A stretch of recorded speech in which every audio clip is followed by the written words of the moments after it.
এই হলো ক্লাস, যেই ক্লাস নিয়ে আজকে আলোচনা হবে। আজকে ডেট কত? এই হলো ডেট ফার্স্ট। এই কটা হলো তোমাদের সিলেবাস। এবার এই সিলেবাসের মধ্যে নতুন যেটা আছে সেটা হলো এই র্যাপিড রিডার। এর আগে ক্লাস 10th পর্যন্ত তোমরা পড়ে এসেছো প্রোজ অ্যান্ড ভার্ব, যেটা হলো কি প্রোজ অ্যান্ড পোয়েম, গল্প এবং কবিতা, আর কিছুই নয়। এখানে কয়েকটা শর্ট স্টোরিজ আছে, আর এখানে কয়েকটা পোয়েম আছে, কবিতা আছে। এবং এটা ছাড়া নতুন যে জিনিসটা পড়তে হচ্ছে সেটা হলো র্যাপিড রিডার। এখন র্যাপিড রিডার জিনিসটা অন্য কিছুই নয়, এটা হলো এক ধরনের প্লে। প্লে মিনস নাটক, একটু লেন্দি শর্ট স্টোরি বলতে পারো, একটু লেন্দি শর্ট স্টোরি, যেগুলো আসলে এক ধরনের প্লে, এবং সেইগুলোকে শর্ট স্টোরি আকারে নিবন্ধ করা হয়েছে, তাই বলা হচ্ছে র্যাপিড রিডার। খুব তাড়াতাড়ি যেটা রিড করা হবে সেটা র্যাপিড রিডার। আনসিন অ্যান্ড আছে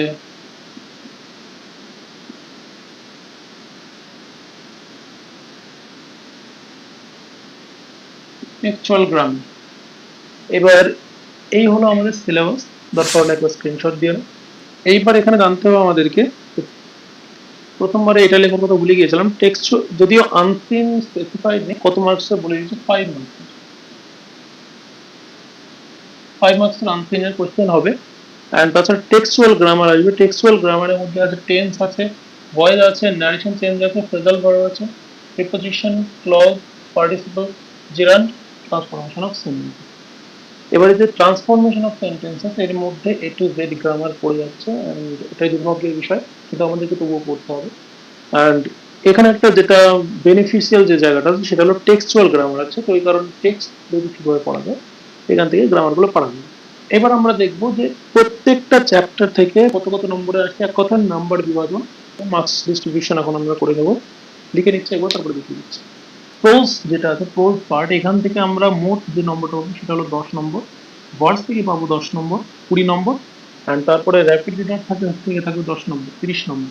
মোট যেটা এখানে মার্কস হচ্ছে সেটা হলো 40 মার্ক। 40 মার্ক, 40 নম্বরের পরীক্ষা, আর পুরোটাই এমসিকিউ বেসড। তো এমসিকিউটা কি? এমসিকিউ হলো মাল্টিপল চয়েস কোয়েশ্চেন, মানে এবিসিডি করে অপশন দেওয়া থাকবে, অ্যান্ড 40টা কোয়েশ্চেন থাকবে, 40টা কোয়েশ্চেনের জন্য এক এক নাম্বার করে থাকবে, অ্যান্ড 40টা কোয়েশ্চেনের অপশন দেওয়া থাকবে, অপশনগুলোকে সিলেক্ট করতে হবে, ওএমআর শিটের উপরে করতে হবে। এটা একটা চ্যালেঞ্জিং জায়গা, কারণ ওএমআর শিটে এর আগে পর্যন্ত 10 পর্যন্ত তো কেউ এক্সাম দেয়নি। তো এরপর এবার থেকে তোমাদেরকে ওএমআর শিটে দিতে হবে। ওএমআর শিটটা কি, শুধুমাত্র এই গোল গোল করা থাকবে কয়েকটা, 1 2 3 নম্বর করে দেওয়া থাকবে। 1 নম্বর দিয়ে একখানা গোল দেওয়া থাকবে, 2 নম্বর দিয়ে দেওয়া থাকবে। এবার সেই গোলগুলোকে, যেই গোলটা সঠিক হবে সেই গোলটায় ফিল করতে হবে, প্রপার ফিল করতে হবে, প্রপার ফিলিং দিতে হবে। যেমন এটাকে যদি ধরি এ, এটা বি, এটা সি, এটা ডি, এরকম করে ফিলিং করতে হবে। এভাবে এমসিকিউ কোশ্চেন হবে। এবার এমসিকিউ কোশ্চেন হলো 7খানা প্যাটার্ন আছে, এই 7খানা প্যাটার্নের উপরে কোশ্চেনিং গুলো হবে, সেটাও দেখে নেবো। বাট তার আগে দেখে নেবো যে মার্ক ডিভিশনটা কিরকম হচ্ছে। অ্যানাস্ট্রোলজার থেকে থাকবে 4 নম্বর, তারপরে সামিয়ান মাদার স্ট্রিট থেকে 3 নম্বর, এখান থেকে অমরনাথ থেকে 3 নম্বর। এবার অমরনাথ বলতে এখান থেকে এখানে মোট 3খানা টেক্সট নেওয়া হবে, বাট ফার্স্ট টেক্সটটা থেকে খুব সম্ভবত 4 নম্বর থাকবে। এবং বাকি যে দুখানা সেটা থেকে থাকবে 3 3 নম্বর। তাহলে 3 আর 3 6, 10.5। এ হলো 10 নম্বর। ঠিক একই নিয়ম দ্বিতীয় যেটা আমাদের বার্থ আছে সেখানে অ্যাপ্লাই হবে। প্রথমটা 4, তারপরটা 3, তারপরটা 3, এরকম করে মার্কস ডিভিশন হবে। অ্যান্ড তারপরে যেটা আছে র্যাপিড রিডার, র্যাপিড রিডার থেকেও একই প্রসেস, কোনো বদল নেই। এবার এখানে যেই মোট তোমরা দেখতে পাচ্ছ 5খানা আছে এবং এখানে 4খানা আছে, স্কুল ডিসাইড করবে এখানে মোট 3খানা হবে, এখান থেকে যে কোনো 3খানা হয়, এখানকার 3খানা নাহলে এখানকার 3খানা, বা যে কোনো একটা। তো মোট 3খানা, একখানা বাদ যাবে, যে কোনো একটা হয়, এটা বাদ গেল নাহলে এটা বাদ গেল, যে কোনো একটা বাদ। এবার একইভাবে এখানে র্যাপিড রিডারে যেরকম কটা 5খানা দেওয়া আছে, 5খানার মধ্যে মোট 3খানায় হবে, হয় এই 3টে নাহলে এই 3টে, এরকম করে জাস্ট 3খানা হবে। তো 3খানা টেক্সটের উপরে কোশ্চেন হবে, স্কুল ডিসাইড করবে যে কোন 3টিকে করতে হবে।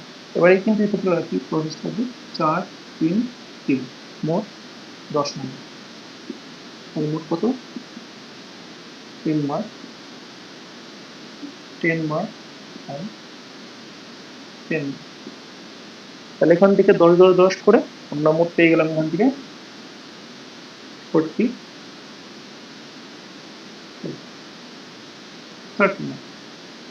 এই হলো টেক্সচুয়াল যেটা পাচ্ছি। এবার গ্রামার পার্ট থেকে দেখলে, এবার আগে আনসিন থেকে দেখি, আনসিন থেকে পাচ্ছি 5 মার্ক।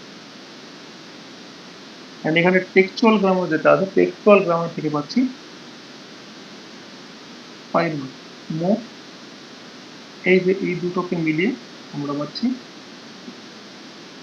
10 mark। তাহলে এতগুলো গ্রামার থাকা সত্ত্বেও মোট 5খানা কোয়েশ্চেন থাকবে মাত্র। আর আনসিন থেকে 5খানা থাকবে। আনসিনটা আনপ্রেডিক্টেবল, এটাকে জাস্ট আমাদেরকে প্র্যাকটিস করতে হবে। এমসিকিউ কোয়েশ্চেন থাকবে, সেগুলো সহজেই থাকে। যাই হোক, এই ছিল নাম্বার বিভাজন। তাহলে আরেকবার একটু রিভিশন দিয়ে দিই। এখান থেকে অ্যাস্ট্রোলজার যে মানে মোট যেটা প্রোজ আছে, প্রোজ পার্ট থেকে 10 নম্বর থাকবে, ভার্স থেকে থাকবে 10 নম্বর, আর র্যাপিড ডেটা থেকে 10 নম্বর। এবার প্রোজ থেকে মোট যে কোনো 3টে নেবে, সেই 3টে পুরো আনপ্রেডিক্টেবল যেটা হবে সেটা হলো পুরো স্কুলের উপর দেবে, কোনটা কোনটা নেবে। এবার আসছে ভার্স পার্ট থেকে, ভার্স পার্ট থেকে এই 3টেই হবে কম্পালসারি। আর তারপরে আসছে র্যাপিড ডেটা, র্যাপিড ডেটার থেকে 10 নম্বর থাকবে, যেটা যে কোনো 3টের উপরে হবে, ফুল প্রেডিক্টেবল। আনসিন আছে, আনসিন থেকে 5 মার্কস থাকবে, টেক্সচুয়াল গ্রামার থেকে 5 মার্কস থাকবে। এই ছিল হোল সিলেবাস। এর বাইরে সিলেবাস কিছু নেই। তাহলে এখান থেকে শুরু হচ্ছে road map, complete road map এখান থেকে স্টার্ট হচ্ছে। এটা দিয়ে শুরু করছে। তো দেখো, কমপ্লিট রোড ম্যাপের জন্য ফার্স্ট হলো time management. Time management in এক্সামের মধ্যে কিভাবে টাইম ম্যানেজ করবে সেটা আগে যদি মাথায় না থাকে, তাহলে পরে কিন্তু এক্সামটা ফ্লপ যাবে। তখন বারবার মনে রাখতে হবে, এমসিকিউ বেসড এক্সাম হচ্ছে, যেটা দেখতে সহজ মনে হলো অতটা সহজ নয়, যেটা এর পরের পার্টে গিয়ে বুঝতে হবে। এবার এখানে আমাদেরকে ফার্স্ট যেটা দেখতে হবে, কোয়েশ্চেন করা আছে। কোয়েশ্চেন আছে 40টা কোয়েশ্চেন এমসিকিউ, 1 মার্কের কোয়েশ্চেন। 40টা কোয়েশ্চেন পড়ে বুঝে মনে করে সেটাকে অ্যান্সার করতে হবে। টাইম আমার কাছে কত? Approx 1.5 minute. কিন্তু তুমি ধরে রাখো তুমি পাচ্ছ কত? 1 মিনিট। 1 মিনিট টাইম তোমার কাছে 1 মিনিটের মধ্যে সারতে পারলে পরে তবে তুমি পেপার কমপ্লিট করতে পারবে। এরপরে তো আবার সেই বক্স ফিলিং আছে, যেটা ওয়েমার শিটে ফিলিং আছে, বক্স না সরি, সার্কেল। এইবারে যে 1.5 মিনিট টাইম পাচ্ছ তুমি, এটা হলো 60 মিনিটকে ভেঙে বললাম। তার কারণ এখানে দেখো তুমি টাইম তোমার কাছে ভ্যালিড কত। তুমি 1 ঘন্টা 15 মিনিট এক্সামিনেশনের টাইম পাবে। 1 ঘন্টা 15 মিনিটের মধ্যে 15 মিনিটের যে 5 মিনিট সেটা ধরে দেখো তোমার খাতা সাজাতে, আর বাকি 10 মিনিট তোমার ভাব করতে চলে যাবে। এটা তুমি বাদ দিয়েই রাখো। তবুও আমি ধরে বলছি তুমি এখানে অ্যাপ্রক্স 1.5 মিনিট টাইম পাচ্ছ। এক্সট্রা যে 15 মিনিটটা সেটা তুমি ধরে রাখো ফর রিভিউ অ্যান্ড হার্ড কোয়েশ্চেন্সের জন্য। তবে তুমি যদি এখানে 1 মিনিটে সারতে পারো, তবে এইটার ভরসা তোমাকে করতে হবে না। তবে তোমার এই 1 ঘন্টার যে টাইমটা 1 ঘন্টার মধ্যে কিন্তু 1 আওয়ারের মধ্যে শেষ হবে। এটা যদি মাথায় রাখতে পারো তাহলে কিন্তু জিনিসটা অনেকটা ক্লিয়ার হবে। তাহলে এটা ছিল টাইম ম্যানেজমেন্ট। টাইম ম্যানেজমেন্টটা আরেকবার দেখে দিই। 60 এবং 15 মোট হলো 1 ঘন্টা 15 মিনিট টাইম তোমার কাছে। 1 ঘন্টা 15 মিনিটের মানে হলো 75 মিনিট টাইম। 75 মিনিট টাইমের মধ্যে তুমি 40টা কোয়েশ্চেন করার জন্য দিচ্ছ 1 ঘন্টা, বা অ্যাপ্রক্স ধরলাম 40 মিনিট। অ্যান্ড তারপরে তোমার কাছে 15 মিনিট এখান থেকে থাকছে, যেটা রিভিউ এবং হার্ড কোয়েশ্চেনের জন্য পাচ্ছ। যদি পারো 1 মিনিটে সারার চেষ্টা করবে, 10 মিনিটে গেল। এরপরে নেক্সট যেটা 2 নম্বরে আসছে সেটা হলো কি, time for examination preparation before exam. মনে রাখতে হবে এটা হলো বিফোর এক্সাম। বিফোর এক্সামটা কি? এক্সামিনেশনের আগে, মানে এখন থেকে তুমি যখন পড়াশোনাটা যখন শুরু করছো, তখন তোমাকে সিলেবাস কতটা টাইমে কভার করতে হবে, এক্সামিনেশন কতটা টাইমে দিতে হবে, অ্যান্ড ওভারঅল রিভিশন কতটা টাইম পাচ্ছ তুমি, সেটা একবার দেখে নিচ্ছি। দেখো, এটাও ইম্পর্টেন্ট ভিডিও। দেখো, টাইম ফর প্রিপারেশনের মধ্যে তোমার কাছে টাইম থাকছে মোট এপ্রিল থেকে সেপ্টেম্বর পর্যন্ত। আবার বলছি, এপ্রিল থেকে সেপ্টেম্বর পর্যন্ত 6 মান্থ টাইম। বোর্ড বলে দিয়েছে, কিন্তু বোর্ড নিজেই দেয়নি যদি। তো এখানে তুমি হয়তো বা তুমি 1 মাস 1.5 মাস লেট করে তুমি বই পাচ্ছ হাতে, তাই এখন থেকে পড়াশোনা শুরু করলে তুমি ধরে নাও তোমার কাছে তুমি টাইম পাচ্ছ 5 মান্থ বা 4 মান্থ। তাহলে আমি ওই জন্যই স্ট্রাকচারিংটা আমি 4 মান্থের উপরেই করেছি, দেখবেই বুঝতে পারবে। দেখো, 2 মাস হলো সিলেবাস কভারে। তোমার কাছে যা সিলেবাস আমি দেখালাম, rapid reader, growth and poems দিয়ে, and textual grammar and unseen দিয়ে, তারপর 2 month for syllabus ready. Syllabus ready করতে 2 মাস টাইম লাগছে আমার ওভারঅল সিলেবাসটা রেডি করতে, অ্যান্ড 1 মাস থাকছে রিভিশনের জন্য। 1 মাসের রিভিশনটা অ্যাপ্রক্স তুমি পেয়ে যাচ্ছ। অ্যান্ড তারপরে লাস্ট যেটা থাকছে অ্যাটলিস্ট 1 মাস for mock examination. Mock examination না দিলে পরে নিজের কনফিডেন্স আসবে না, তাই মক এক্সামিনেশন খুবই ইম্পর্টেন্ট। তাহলে আমি মোট এখানে 2 2 প্লাস 1 প্লাস তাহলে 4 মাস ধরলাম আমি, সে 4 এর জায়গায় তোমাকে বোর্ড বলছে 6 মাস পাচ্ছ তুমি, এবং আমার হিসাবে তুমি পাচ্ছ 5 to 4 মান্থ। এই 5 to 4 মান্থের মধ্যে যতই হোক তুমি 4 মাস তো মিনিমাম পাচ্ছই। এবার এই 4 মাস দিয়ে তোমাকে এই পুরো কেচ্চাটাকে শেষ করতে হবে। তাহলে প্রথমটা তো বুঝতে পারলাম, আর দ্বিতীয়টা যেটা টাইম ফর প্রিপারেশন একটু যদি গুলিয়ে গিয়ে থাকে তাহলে পরে 2 মাস পাচ্ছ সিলেবাস কভার করার জন্য, 1 মাস পাচ্ছ রিভিশনের জন্য, আর অ্যাটলিস্ট 1 মাস তোমাকে দিতেই হবে, সেটা হলো মক টেস্টের জন্য। আর যদি তাও না বলো অন্ততপক্ষে সবগুলো চ্যাপ্টার থেকে একটা একটা করে, আর তারপরে সবগুলো মিলিয়ে একখানা এক্সামিনেশন অবশ্যই দেবে। তাহলে পরে কি হবে, যেই যে পুরো এক্সামিনেশনটা সেটা তোমার কাছে ওইখানে গিয়ে দল হবে সমগ্র। তো দেখো এখানে মোট 7খানা প্যাটার্ন বা 7খানা স্টাইল বলতে পারো, 7খানা স্টাইল প্রেসক্রাইব করেছে কোথা থেকে, West Bengal board of higher secondary education থেকে, আমাদের ওয়েস্ট বেঙ্গল বোর্ড থেকে। তো এবার এখানে যে 7খানা প্যাটার্ন আছে একটা একটা করে বুঝে নেবো একবার। দেখি ড্যাশ উইথ কোয়েশ্চেনটা কি। ড্যাশ উইথ কোয়েশ্চেন হলো এমন একটা কোয়েশ্চেন যেখানে হচ্ছে 1 নম্বর দিয়ে একখানা কোয়েশ্চেন দিল, সামথিং একটা কোয়েশ্চেন দিল, দিয়ে সেই কোয়েশ্চেনটার পর একখানা ড্যাশ দিল, দিয়ে আবার থাকলো, দিয়ে এইবার কমন দিল ড্যাশ থাকলো, আবার ড্যাশটাকে ফিল করার জন্য এখানে এ সি ডি অপশন দিল, কোনটা হবে সেটা তোমাকে এখান থেকে বেছে নিয়ে লিখতে হবে। যেটা হবে সেটাকে ওএমআর শিটে 4খানা গোল থাকবে, সেই 4খানা গোলের মধ্যে যেটা অপশন হবে সেখানে ফিল করতে হবে। এই হলো আমাদের ড্যাশ ফিলিং, খুব সহজ। এরপরে যেটা আসছে কলাম ম্যাচিং। কলাম ম্যাচিংটা কি, একখানা কলাম দিয়ে দেবে আপনাকে, এখানে দেখবেন column A and column B। এইবার এখান থেকে কোনটা কার সাথে ম্যাচ করবে, তো এরকম করে তোমাকে আগে মিলিয়ে নিতে হবে। মেলানোর পর নিচে অপশন দেওয়া থাকবে, অত সহজে নয় শুধুমাত্র যে মেলালে তাহলে মিলানো এটা না। এবার এখান থেকে মেলানোর পরে এখান থেকে এই যে 1 সমান সমান 2 নাকি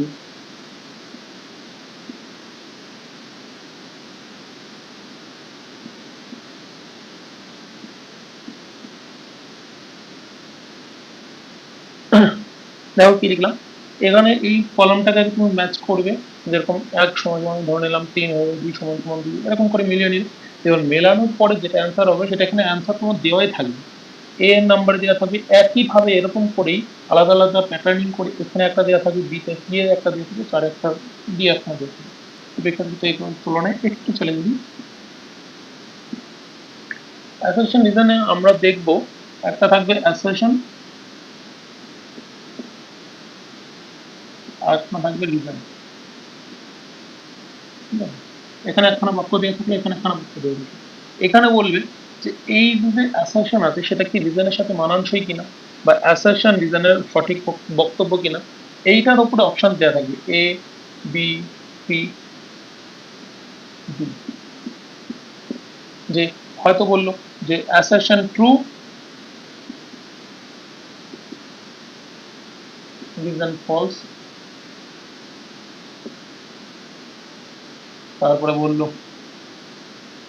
assertion is not the act of the reason। এইরকম করে কয়েকটা বাক্য দেওয়া থাকবে 4খানা, বা যেটা অপশন হবে সেটা একই ওএমআর শিটে 4খানা বললাম, সেই 4খানা বললার মধ্যে যেটা হবে সেটাকে ফিল করা, পুরোপুরি ফিল করা, একেবারে গোল গোল করে সুন্দর করে। হ্যাঁ, একেবারে বাইরেও বেরোয় না একটু, আর ভিতরেও একবারে ফাঁকা থেকে যায় এরকম না, পুরোপুরি ঠিকঠাকভাবে গোল করা। তাহলে এই গেল অ্যাসারশন রিজনিং, অ্যাসারশন রিজনিং। আর তারপরে ডায়াগ্রাম বেস। ডায়াগ্রাম বেস অনেক রকমের থাকতে পারে, এটা ঠিক প্রেডিক্টেবল নয়, তবে বেসিক্যালি এরকম দেওয়া থাকে, যেরকম এখানে একখানা গোল্লা দিয়ে আছে, এখানে একখানা গোল্লা দিয়ে আছে, আর এখানে একখানা গোল্লা দিয়ে আছে, এখানে লেখা আছে, এখানে একটা সামথিং নাম লেখা আছে, এখানে একটা নাম, এখানে একটা নাম। এইবার এখানে জিজ্ঞেস করবে যে এই তিনজনের সাথে সম্পর্কযুক্ত একটা নামের নাম, একটা নাম কি হবে। এখন এ বি সি ডি, এইবার এখানে এটার মধ্যে কোনটা অ্যান্সার হবে, মানে 3খানা ডায়াগ্রাম যে কোনো একটা কিছু হয়তো দিয়ে দিল, যে 3খানা দেওয়া আছে একখানা দেওয়া নেই, বা দেখা গেল যে এখানে 3খানা দেওয়া আছে তার সাথে বেমানান কোনটা হবে সেটাও দিতে পারে। ডায়াগ্রাম অনেক রকম, ডায়াগ্রাম মানে একটা ছবির মতন আঁকিয়ে দেবে, তার উপরে কোশ্চেন করবে। বেশিরভাগ স্কুলে এটাকে ফলো করে না, অনেক স্কুলে গল্পটা যেরকম আমি ধরে নিলাম এখানে পরিযায়ে, এরপরে আছে রিঅ্যারেঞ্জিং স্টেটমেন্টস। স্টেটমেন্টকে রিঅ্যারেঞ্জ করতে হবে, যেটা আমরা ক্লাস 7-8 পড়ে এসেছি এই পর্যন্ত, যে একটা গল্প আছে, সেই গল্পটা থেকে লাস্ট সিকোয়েন্স পর্যন্ত দেখা গেল 4খানা বাক্য দিয়ে, মানে 4খানা বাক্য এখানে দিয়ে দিল, এ বি সি ডি বলে।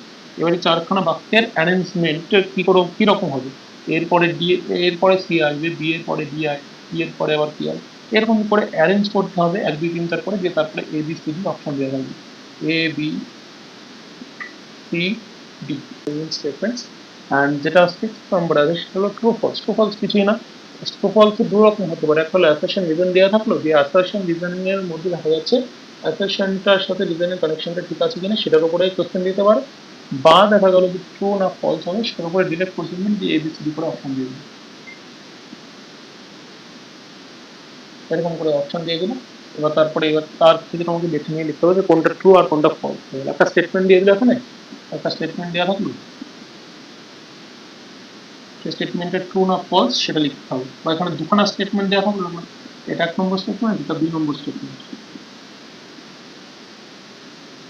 এই দুখানা স্টেটমেন্টে ট্রু ফলস, যেরকম ফার্স্ট এটা ট্রু দ্বিতীয়টা ফলস, ফার্স্টেরটা ফলস দ্বিতীয়টাও ফলস, ফার্স্টেরটা ট্রু দ্বিতীয়টা ট্রু, এরকম করে অপশন দেওয়া থাকলে এবার এবিসিডিতে তোমাকে সেটা বেরোতে হবে। অ্যান্ড লাস্ট যেটা হলো কেস বেসড, যেটা খুব রেয়ার দেয়ই না, তার মধ্যে দেখা গেল একখানা বাক্য দিয়ে দিল, সেই বাক্যটার সাথে সম্পর্কিত কোনো একটা বাক্য জিজ্ঞেস করলো, তখন সেক্ষেত্রে এই কেস বেসডটা হয়। অ্যান্ড এইটা শুধুমাত্র কিন্তু ফার্স্ট সেম নয়, বরং ফার্স্ট অ্যান্ড থার্ড এই দুটো সেমের জন্য অ্যাপ্লিকেবল, ঠিক আছে, অ্যাপ্লিকেবল, এই দুটো সেমিস্টারের জন্য অ্যাপ্লিকেবল। তো এই ছিল আজকের ভিডিও। এইবার যে বিষয় নিয়ে কথা বলবো সেটা হলো যে তোমরা এই পর্যন্ত ভিডিওটা পুরোটা দেখলে, এবার ভিডিওটার শেষে গিয়ে একটা কথা বলবো, সেটা হলো তোমাদের এই ভিডিওতে কোনো ডাউট থাকলে কমেন্টে জানাও, অ্যান্ড এর পরবর্তীতে এই ক্লাস রিলেটেড কোনো কোয়েশ্চেন বা কোয়ারি থাকলে পরে, যে কোনো কনসেপ্ট ক্লিয়ারেন্স থাকলে পরে ফ্রি অফ কস্ট তোমরা নিচে হোয়াটসঅ্যাপ নাম্বারটা দেওয়া আছে, কন্ট্যাক্ট করতে পারো।